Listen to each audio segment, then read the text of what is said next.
Hello and welcome into We the Peasants podcast. It's Sunday, the 20th of April, 2025. So that means Happy Easter.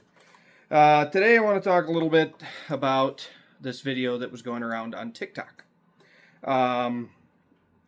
The gentleman in the video talked about how, as a side hustle, he went around and dug graves. And basically the video goes that he was trying to help get a casket out of the ground, and they noticed it was a little lopsided, and when they tried to pick it up together without the machinery, it was light.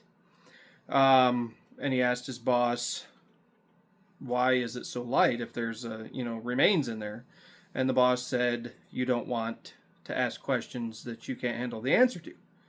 Well, then there was pressure from the boss to take the video down. There's a lot of people sharing this video. It's going around, so on and so forth. But the point that I want to make with the video is when I looked into the comments, there was people talking about a movie in the comments called Soylent Green. Soylent Green. Soylent Green.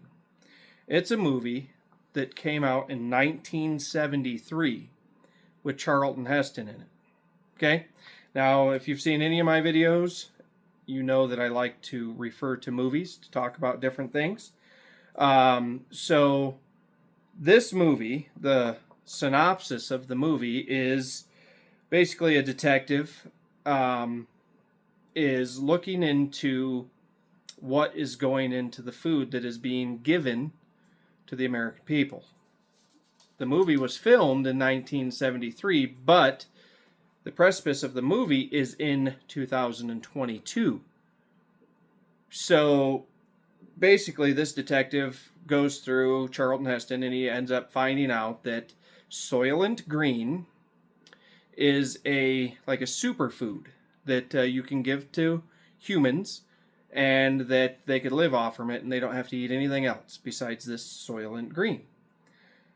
The reason that is interesting, based on this gentleman's find on TikTok where his side business is digging up graves and they're thinking that these graves are empty, in the movie they're stealing bodies and they are putting human remains into Soylent Green. Okay? And they run out of Soylent Green in the movie, and then everybody goes crazy because they want that food. Anybody that knows anything about cannibalism, if people are eating human meat, they get addicted to it. They say it's very addictive.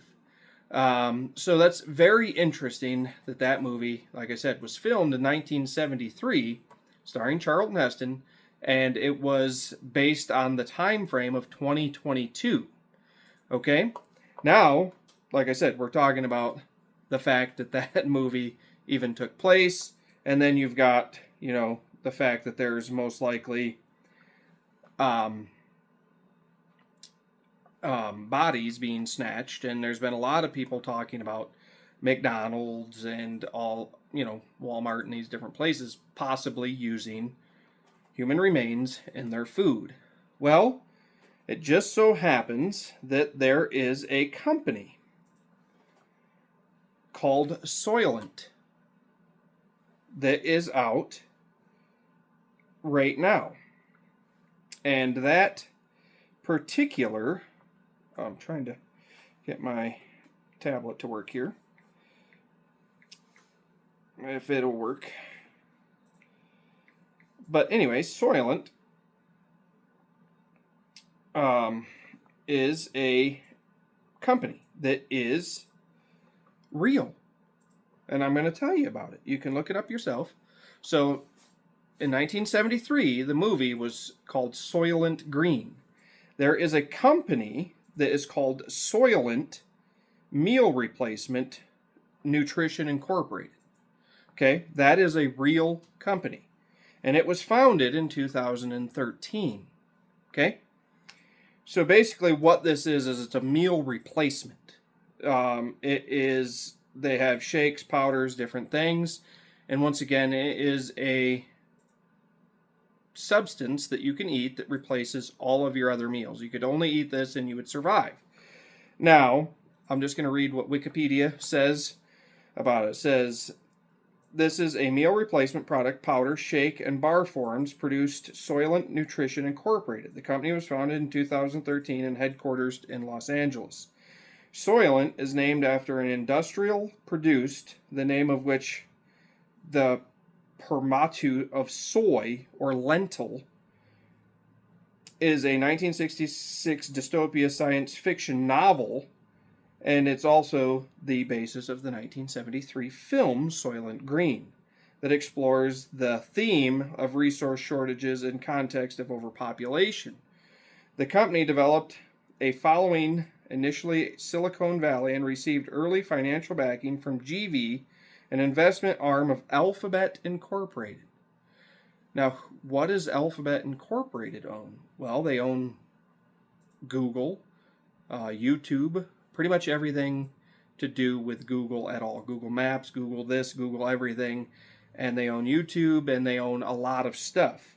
But who is the majority stockholder in Alphabet Inc.? Well, that would be BlackRock and Vanguard. We're going to talk about that more here in a minute. But let's talk about the history of Soylent Incorporated.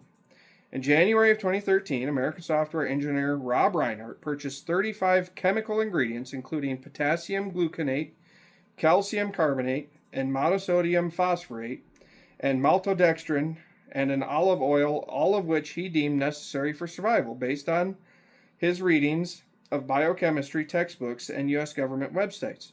Reinhart used this to view the food as a time-consuming hassle and had resolved to this treat. It is engineered for consumption. Basically, it's to replace everything else that you eat. You don't have to eat breakfast, lunch, dinner. You could just eat this and you'd be fine. Reinhardt's blog posts about his experiment attracted attention from Hacker News, eventually leading to crowdfunding campaign on Tilt that raised $1.5 million in pre-orders. Aimed at moving the powder drink from concept into production, media reports detailed how operations began for Soylent Nutrition Incorporated. And in April of 2014, using a relatively small $500 system to ship the first $2.6 million worth of product, in January 2015, Soylent received $20 million in a Series A round funding led by venture capital firm Andreessen Horowitz. In 2017, the company raised $50 million in venture funding, and in 2023, Soylent was acquired by Starco Foods, the third Starco acquisition in 6 months. Soylent is named after a food in Harry Hessen's 1966 science fiction novel, Make Room, Make Room. The book, most types of Soylent are made of soy and lentils, hence the name of the product, a combination of soy and lent. The word also invokes the 1973 film adaptation of Soylent Green, in which the synopsis food is made from human remains. Reinhart has said he chose the name with its morbid association to pique curiosity and deeper investigation, since the name was clearly not chosen with any traditionally flashy marketing scheme in mind. So he chose it because of the morbidness behind the movie and the books. Distribution. Soylent was available for purchase and shipment only within the United States until June 15, 2015, when it began shipping to Canada. In October 2017, Canada disallowed further shipments due to the failure to meet food regulations on meal replacements. Shipments to Canada resumed in 2020. And in July of 2017, 7-Eleven stores in around Los Angeles became the first offline venues to sell Soylent.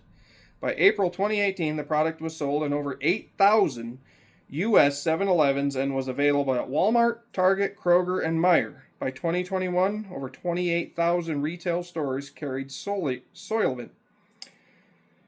The makers of Soylent claim it contains the nutrients necessary for healthy lifestyle. Some people have experienced gastrointestinal problems from consumption of Soylent, particularly flatulence. Lead and cadmium content. On August 13, 2015, As You Sow filed a notice of intent to pursue lawsuits against the Soylent, claiming that the company was in breach of California's Proposition 65 for not adequately labeling its product, given the levels of lead and cadmium present in the drink. Although Soylent contains levels of lead and cadmium far below the national safety levels set by the FDA, it does contain 12 to 25 times the level of lead and 4 times the level of cadmium permitted in California without adding labeling. A lawyer who had worked on the settlement for Proposition 65 suits described the case as an alarmist, and as levels are well below the FDA limits of what is allowed in the food products. However, Soylent is marked as a complete meal replacement, and many customers consume the drinks 3 times a day, equating to 36 to 70 times the lead and 12 times the level of cadmium without the proper Prop 65 label. So, it's been recalled. It's got a lot of different things going on. Is it a coincidence that this video comes out and goes viral of a gentleman that, as a side business, is digging graves and finds out that they are possibly empty? I mean, I think when I looked it up, there's 2 million acres of cemeteries around the United States. And there is an average of 8,700 people who die every day in the United States. So, is there really enough area to keep all of these bodies? Now, I know that some people get cremated, some people go into mausoleums. Not everybody is buried, but it's interesting that back in the day they used to put people in a pine box, put them in the ground. Now they're concreted into this tomb that will never touch the earth. Is that so that way people have trouble breaking into them and actually seeing that there's nothing in there? There's several cases of this around the world. And I just thought that it was interesting when I looked into the fact that in the comments that there people were tagging Soylent Green, the movie. So I looked into it, and lo and behold, it's a huge coincidence that there's Soylent Green, but there's also Soylent Nutrition Incorporated, the company that is making products based on soy and lentil, and once again, it's not able to be shipped out of the United States. No one else will take it besides people within the United States. Other countries do not want food products from the United States. Why do you think that is? It's weird, like with all of this trade stuff going on, which I 100% agree with Donald Trump on putting tariffs out there, but most of the stuff is being shipped in here because nobody wants our products. Nobody wants our food. It's crazy. But I also said that we would talk more about BlackRock and Vanguard. Well, it's kind of interesting. I was looking it up after I noticed that BlackRock and Vanguard were the majority stockholder in Alphabet Inc., and they own this particular company. I was thinking to myself, what else do they own? I know in other videos I told you that they own H&R Block, they own TurboTax, Jackson Hewitt, pretty much every tax preparing software there is. BlackRock and Vanguard are the majority stockholder. They are also the majority stockholder of Intuit QuickBooks. So if you use QuickBooks for your business, they have access to all of your information. So if you're worried about giving them any information, you already have done it. They can see every transaction that you do. It's there. Now, they also own the majority stock in Visa, MasterCard. They also own the majority stock in Ford and Chevy. They own the majority stock in TransUnion, Equifax, and Experian. They own basically the credit scoring system. They were the ones who designed it in 1988. They are the people who give you a credit score. They also are the people, if you get taken to court and it gets sent to collections, if you look up most every collection agency, they are the majority stockholder in that collection agency. Now, they are also the majority stockholder in JP Morgan Chase Bank, who owns the largest gold suppository in New York City. Fort Knox does not own any gold anymore, hardly. It is in J.P. Morgan Chase Bank's Gold Depository in New York. Majority stockholder, BlackRock and Vanguard. State Street is also in there too. They are the big three. They own pretty much everything on the S&P 500. They control all of that. Pretty much anything and everything you can think of, they are the majority stockholder. Who is the majority stockholder over and above them? It doesn't say it, and it will not tell you this because you can't get any information about it, but it is actually the Rothschilds. BlackRock and Vanguard handle their portfolio. BlackRock and Vanguard and State Street together, all of them combined, the three, have a net worth of over $50 trillion. Then if you take the Walton family, which owns Walmart, and you take the Rothschilds, those entities right there own the majority of the wealth within the United States and the world, actually. And people wonder how they're able to run a shadow government.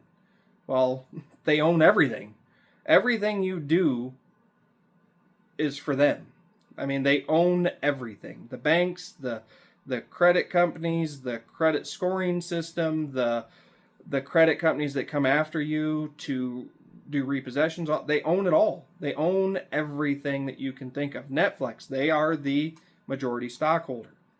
Now, Elon Musk is the majority stockholder in Tesla, but right below them is BlackRock and Vanguard with almost the same percentage as Elon Musk. When it comes to Amazon, Jeff Bezos is the majority stockholder, but they're right below him, BlackRock and Vanguard, owning the most after him. Mark Zuckerberg with Facebook. He owns the majority stockholder in Meta, but right below him is BlackRock and Vanguard and State Street. It's the same with all of these companies. Now, Warren Buffett owns the majority stock in American Express. But like I said, right below Warren Buffett is BlackRock and Vanguard. They own the majority stock in anything and everything you can think of. They are the majority stockholder. It is weird to think that they give you a credit score in 1988, or actually 1989. 1988 is when the company was formed, but 1989 is when they gave out the first credit score. These people are giving you a credit score, and they are the ones who are coming after you if you fail to pay your bills. They own all of the companies that are suing you. They own them all. So no wonder when you have a delinquency or you don't pay a bill and it gets sent to a collection agency, they have the right to come after you because they own it. They own the bank, they own the credit company, they own the company that sold you the vehicle. They own it all. So it's kind of interesting to think that these three people, these three companies, own everything that you can think of in the United States. And when they're talking about these shadow governments that are operating independently amidst what's going on with Congress, Senate, and the presidency, it makes sense because they have collectively more money than our government does. They control what's going on. They control the Fed. They control the interest rates. They control the S&P 500. They control it all, and they can make it do what they want to make it look good for them. Now, they also are the majority stockholder in Moderna, Pfizer. They are the majority stockholder in all of those companies that created the jab. Yes, they are the majority stockholders of all of that. So it makes you question, it makes you wonder more than it gives you answers. Like I said, I just took the video that I seen of the guy on TikTok, which is a very interesting video. You guys should check it out. Saying that he did this as a side business. And it led me down this huge rabbit hole that goes into way more and talks about all kinds of stuff that I can't even fathom. Like I said, I cannot believe that there are three companies that pretty much control the whole entire world. And at the very tip of the iceberg, you won't hear nothing about it because it's even hard to Google about it, but it's also because they own the Alphabet company, which is Google. You will not know that the Rothschilds pretty much own the world, and they control what is going on everywhere. How does our federal government, the Congress and Senate and the presidency, get away from that? That's a good question. Let me know in the comments. What do you think? How do we get back to a time where the American people have the voice and Congress, Senate, and the president works for us, and they're supposed to be doing what is best for us, not what's best for these three huge companies? Let me know. That's the video for today. Like I said, we dove into it, and you can look at everything yourself. Soylent Green is a movie. Soylent Incorporated is the company that is selling food within the United States. So look into it. Let me know what your thoughts are, and we'll see you on the next video. You guys have a good day.